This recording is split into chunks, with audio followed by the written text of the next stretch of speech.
All right, what is going on, guys? Welcome back. Hopefully you guys can hear me. It is fucking cold outside, so I was like, you know what, let me at least use the mask for something, so it's kind of keep my face warm. And of course you gotta rep the Zelda, you know. I'm a 90s kid, man. I grew up on Zelda. So anyways, guys, we have more Thomas Sowell and his views on this month, Black History Month, of course, which we are in February. Now, Black History Month, it always has been kind of a weird month, you know, because growing up, fuck it, man. Stupid ass mask. Okay, I'm over there mumbling. I'm like, I don't know if you guys can hear me, but I mean, when I actually watch the video, I'll put it back on. But growing up, you know, I always had, you know, a pretty diverse cast of friends. I mean, it wasn't really until, my school that I went to was still predominantly black, but, you know, I still hung out with the few, you know, white kids that went to my school, whatever. In every fucking February, I'd say this had to start, excuse me, when I was like in like 5th or 6th grade. You know how, that it actually kind of clicked when we were learning about Black History Month and the slaves and everything. You know, every time around that month, you know, I would always get this like kind of like weird vibe from my friends. And it wasn't that, I don't believe that, you know, the teachers were really, you know, indoctrinating kids back then. I don't really remember them going after white people as aggressively back then as they do now. I could be mistaken. I was young, you know, 5th, 6th grade. Yeah, I don't really remember anything like too crazy, but I would always get like, you know, that kind of, you guys know what I'm talking about, you know, when you have that weird friend and like you're sitting next to him, not a weird friend, but that white friend, like you're sitting next to him in class and social studies, and the teacher comes out and like, okay kids, you know, happy Black History Month, we're gonna learn about, you know, the history of the African Americans and whatnot. Like you would always kind of catch like your friend like kind of giving you like that kind of like weird, you know, it just made things weird, you know. That's why as I got older and, you know, I started exposing myself to different ideas and different beliefs and different views, I came to the conclusion that, you know, Black History Month, it really should be taught as American history. Hell, the slaves helped build America, so why does it why does blacks have to have their own separate thing, you know?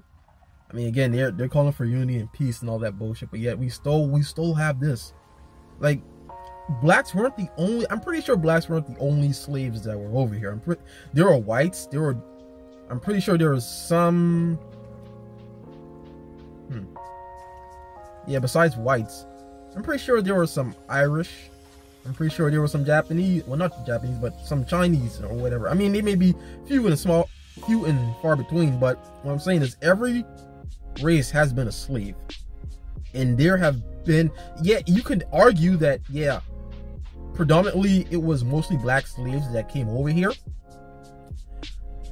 but at the same time, let's just say, yeah, that's true. At the same time, you have to say, okay, well,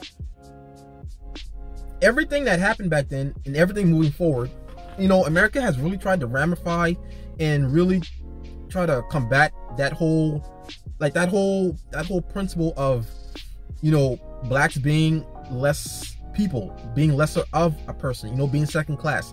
Like, we've had affirmative action, we've had civil rights, we've had reparations. Like, what more what more does America need to do at this point? I'm like, bro, that we don't need a freaking Black History Month, in my opinion. Let's just teach American history. Like, what's wrong with that?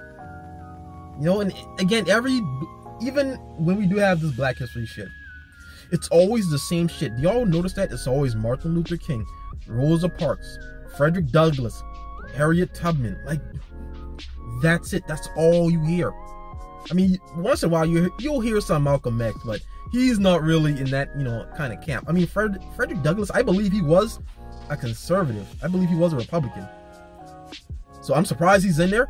But again, don't quote me. I'm gonna have to actually read up on that. But I believe back then they were, of course they were much more black conservatives, but I believe he was a Republican when he was freed and whatnot. But That's I don't think we need a Black History Month, man. This is just stupid. But nevertheless, let's see what the man, the myth, the legend, Thomas Sowell has to say about Black History Month.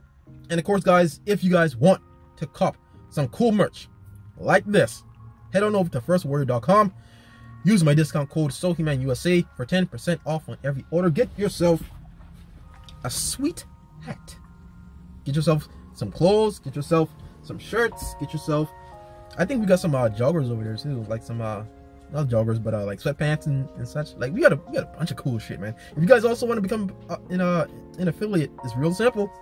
Just sign up. You know, wait for the confirmation. Boom, you're in. And then start making some cash on the side. You know, promote some great merch. You know, show your appreciation and love for the country. It's a win-win. So head on over to firstwarrior.com. Use that discount code for 10% off every single order. All right, on the soul. Let's do this. All right. It is cold, man. I'm telling you guys, it is cold out here. Yeah. Zelda. All right, let's go. One of the sad things is that we talk in this country as if slavery was something unique to the United States or to blacks and whites. Exactly. Every race has been a slave.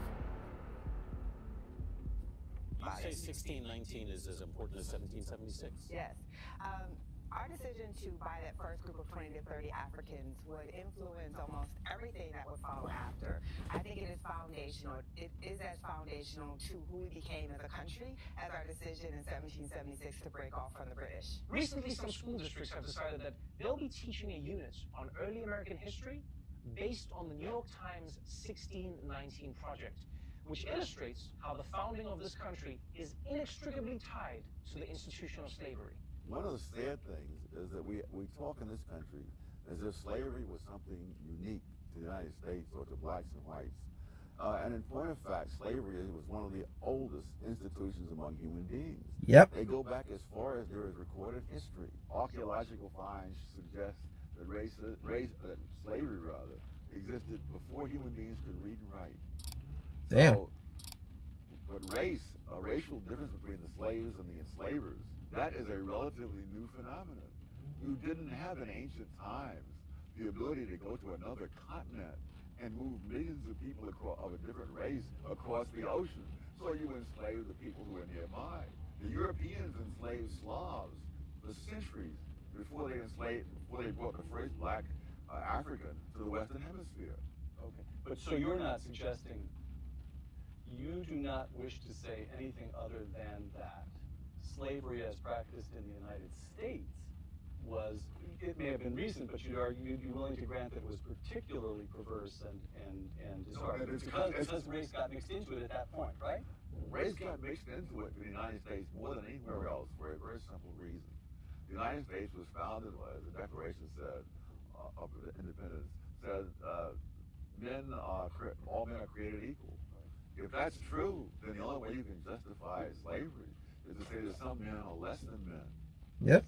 So the racial but in Brazil, where Brazil imported more slaves than the United States, there was no such ideology. Really? Brazil was not a democratic country. The whole issue never arose. I see. Yeah. One of the most pervasive stereotypes about Black Americans is that of the absent Black father. Where does this toxic idea about Black fathers even come from? Well, one theory takes it back to a 1965 report titled The Negro Family, The Case for National Action. The report became one of the most contentious political documents in 20th century America. Democrat and Assistant Secretary of Labor Daniel Patrick Moynihan put the report together to make the argument for how the Lyndon B. Johnson administration had to do more for racial equality than simply pass the Voting Rights Act. Moynihan argued that to really fight racial inequality, the government had to understand the state of Black communities and why they were the way they were. But Moynihan ended up focusing on one thing: the Black family. According to him, the fundamental reason for growing economic inequality between white and Black Americans was a crumbling family structure in Black communities. And at the foundation of the so-called crumbling black family structure was the absent black father. Moynihan looked at non-marital birth rates and rates of fathers living separately from their children and made a whole bunch of assumptions about parents' relationship statuses and parental involvement. The report didn't take into account factors like the legacy of slavery, generational wealth, or even economic migration in which men left their homes so that they could provide for their families. A fallacy that the current fatherless families so prevalent among contemporary blacks are a legacy of slavery, where families were not recognized under slavery. This ignores the fact that the problem has become much worse among generations of blacks far removed from slavery than among generations closer to the era of slavery. Close quote. Explain that. Boom. You explain why it is so. Oh my God, bro. What on earth is Oh, going on there? fuck. It is so counter to what we assume. Like, we're done. I can cut the video right there. Most people have not recognized the fact that if you go back into the 20s, you find that married couple families were much more prevalent among blacks then than today. Most kids grew up in homes with two parents under slavery itself and for generations thereafter. And as late as the 1960s, most black children grew up in two-parent homes. When you think about it, I mean, centuries of slavery and generations of Jim Crow did not destroy the black family, but one generation of the welfare state did. Moynihan was excoriated for pointing this out. 1965, the Moynihan report. That's right, yes. the Moynihan report. What is so people took this as a way of putting down blacks. What they don't understand was that one, Moynihan was a scholar who knew that his own group, the Irish Americans, had that very same problem at the beginning of the 20th century. And more importantly, Moynihan's own father deserted the family when he was 10 years old. Oh, I didn't know that. He and his brother were out shining shoes in Times Square and Central Park to try to bring in a few pennies to help keep the house going. And so where they'd been living in this wonderful suburban area, suddenly they were in a very rough neighborhood, and they were shining shoes in Times Square to try to make ends meet.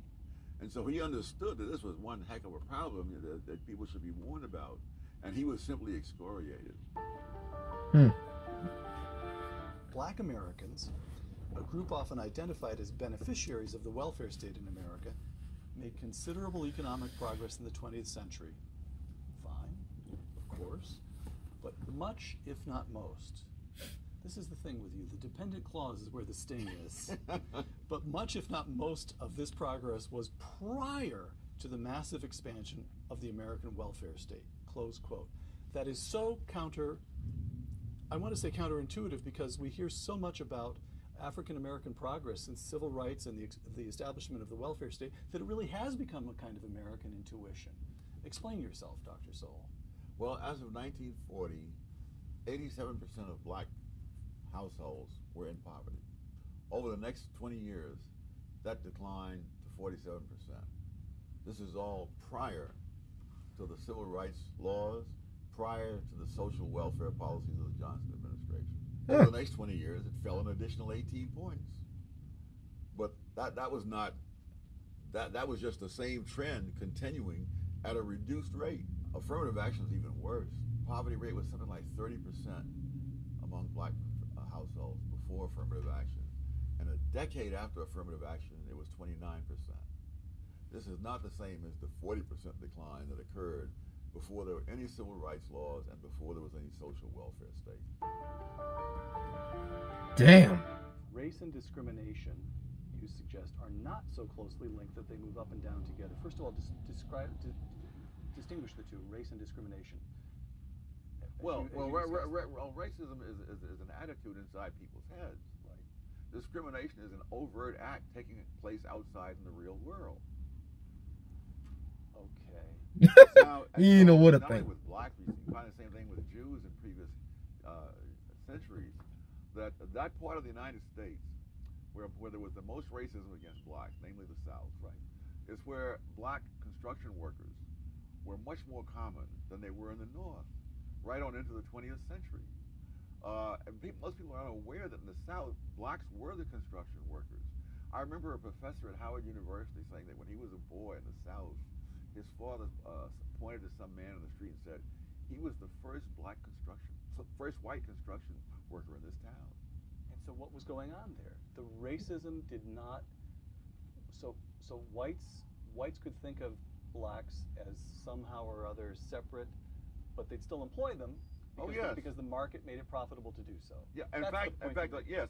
In fact, a law had to be passed to stop this, because in the 20s, and particularly as the Depression got underway, black construction companies in the South using black non-union labor would come up to the North and underbid on government contracts, taking them away. And so this was very common, to the point where they passed the Davis-Bacon Act, which said that on government contracts you must pay the prevailing wage, which was translated almost invariably into the union wage. Right. So your point on the distinction between racism and discrimination is, don't worry about racism. It's inside people's heads. You can't measure it. There's a strongly subjective. Just forget about it. Concentrate only on discrimination. And the best answer to discrimination is to let markets operate, because then people will discover, it will tend to militate against discrimination. Oh, yes, when people have skills to offer, they'll be employed. Whatever this notion of racism in people's heads is, don't worry about that. Is that right? Yeah, what I'm saying essentially is that racists may prefer one race to another. Yeah. They prefer themselves to everybody else. They'll do what's profitable. That's right. That's right. It'd be very hard, for example, for that makes so much fucking sense. Oh fuck, man. To try to operate without blacks. As you showed in the case of the Washington Redskins. Yes, because there they had a policy of trying to keep blacks off the team for a long time, and it so happened that almost all the leading running backs of that era were black. And of course, as the Washington Redskins began to lose more and more games, it wasn't very long before they decided they had better get Bobby Mitchell from Cleveland and put him in the lineup as they did. Oh fucking come on, man.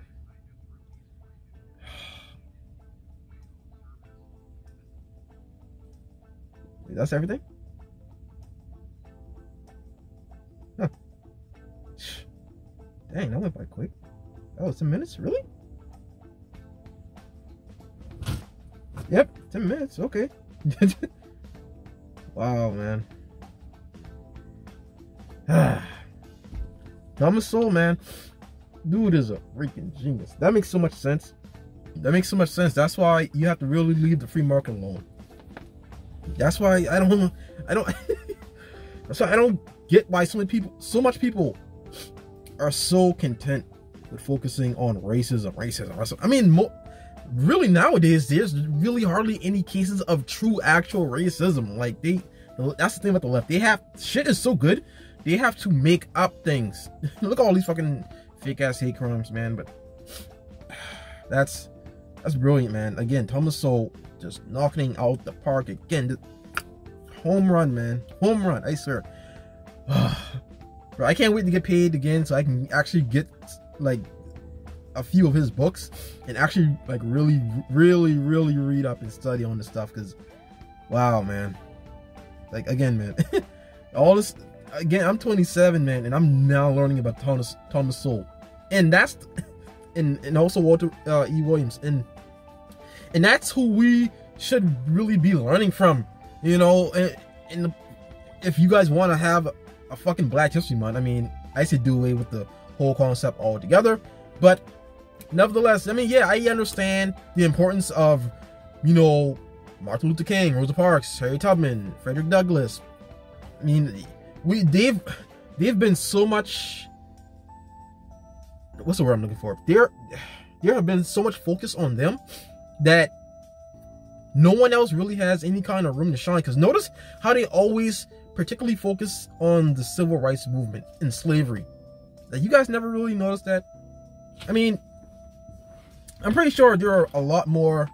I mean, even if you want to take that time frame, I'm pretty sure there are a lot more people in that time frame, like Thomas Sowell, like Walter E. Williams, who are geniuses and freaking political analysts and economics folk in like actual, you know, people with doctor's degrees and such, who can teach you a different way of looking at the world, and thus really improving your life and how you live said life.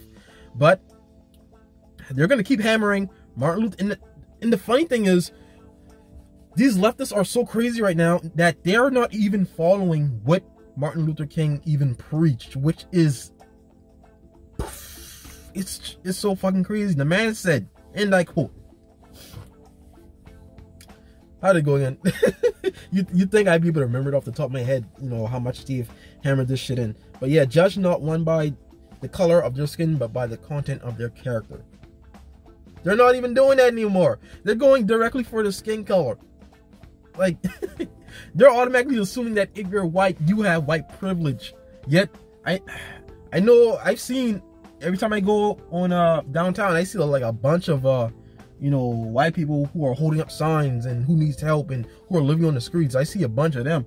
I see a bunch of, you know, so-called the trailer park people who are mostly all white when I'm driving through downtown and at the rural areas. I'm seeing them, but apparently they have white privilege. So I don't know. I don't get why they're not living in their mansion. I don't get why they're not driving around in a fast Ferrari. I don't understand why they're still holding up that sign, you know, with no money in their pocket, looking for a job, when obviously, since they're white, they should own everything and they should have corporations and workers and be the CEO. And I don't get it, man. Maybe they just lost their white privilege card. I'm not sure, but I'm pretty sure that you know, having white privilege is inherent anyway, so you wouldn't really need a per se card. So I don't I have to think on that one, guys. I'm not sure why I'm seeing so much white people struggle, yet they have privilege. So I'm I have to think on it. I have to really think on this tonight, because it's not making any sense. But guys, that's gonna do it for Thomas Sowell. Let me know what you guys think now in the comments below. Of course, if you guys want to cop some awesome merch, go to firstwarrior.com. Use discount code SoulHemanUSA for 10% off with every order. This has been fun. I'm gonna bring some more Thomas Sowell. I cannot wait to get paid so I can read his books. Holy shit, this man. I should have been learning from this man a long time ago. But hey, again, they're not gonna teach blacks to actually, you know, be uplifting and get from under the government's thumb. They're gonna keep them down there. That's why they push so much MLK, Rosa Parks, Harriet Tubman, slavery, all that bullshit, that victim mentality. That's why they push that shit. They're not gonna show people like Thomas Sowell, Walter E. Williams. They're not gonna show them. that's not the left narrative. That's not part of their agenda, you know. Shit. I don't get it, man. I really don't fucking get it. Beats me. Guys, I'm getting out of here. You guys already know what to do. If you guys enjoyed, like, comment, subscribe, and share. Hit the bell and all that, you know, all that regular YouTube jazz. I'm getting out of here. Take care. And bye-bye.